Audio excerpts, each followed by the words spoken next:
ஐயையோ, பொய்யா பேசுறாங்கப்பா. திருவாரூர் மாவட்டம் மன்னார்குடியில பெருந்தலைவர் காமராஜர் பெயர்ல அமைந்திருக்கிற பேருந்து நிலையம் மற்றும் தஞ்சாவூர் மாவட்டம் ஆடுதுறையில காயிதே மில்லத் பெயரில் அமைந்திருக்கிற பேருந்து நிலையம், இது இரண்டையும் சீரமைச்சு புதிதா திறக்கப்படும் போது அதுக்கு கருணாநிதியின் பெயரை சூட்ட திமுக அரசு முடிவு செய்திருக்கு.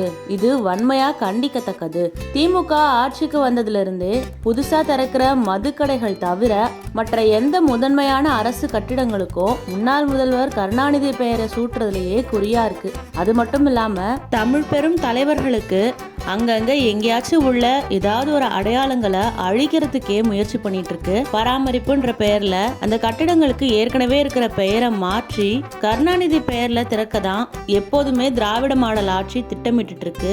இதுக்கு பேர் தான் திராவிட மாடலா அப்படின்னு சொல்லி நாம் தமிழர் கட்சியின் தலைமை ஒருங்கிணைப்பாளர் சீமான் ஒரு அறிக்கை ஒண்ணு வெளியிட்டிருந்தாரு. இந்த அறிக்கையில சொல்லப்படுவது உண்மை கிடையாது, இது தவறான தகவல்னு தமிழக அரசு மறுத்திருக்கு. திருவாரூர் மாவட்டம் மன்னார்குடியில புதுசா கட்டப்பட்டு வரும் பேருந்து நிலையத்திற்கு ஏற்கனவே உள்ள பெருந்தலைவர் காமராஜர் பெயரை மாற்றி அமைக்கிறதுக்கு எந்த திட்டமும் இல்ல அப்படின்னு அந்த நகராட்சி ஆணையரே விளக்கம் அளிச்சிருக்காராம். அதே போல தஞ்சாவூர் மாவட்டம் ஆடுதுறை பேருந்து நிலையத்துக்கு ஏற்கனவே 1975ஆம் ஆண்டிலேயே டாக்டர் கலைஞர் கருணாநிதி அப்படின்னு பெயர் சூட்டப்பட்டு தான் இயங்கிட்டு வருது.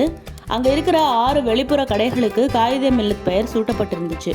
இப்போ புதுசா கட்டப்பட்டுள்ள பேருந்து நிலைய கடைகளுக்கும் காயிதே மில்லத் பெயரை சூட்டுவதுதான் ஆடுதுறை பேரூராட்சி கூட்டத்துல தீர்மானம் நிறைவேற்றப்பட்டிருக்கு. அதனால சீமான் சொல்றது தவறான தகவல், அப்படி எந்த திட்டமும் தமிழக அரசு கிட்ட இல்லைன்னு சொல்லி தனது தகவல் சரிபார்ப்பகத்தின் இணையதளத்துல விளக்கம் அளிச்சிருக்கு.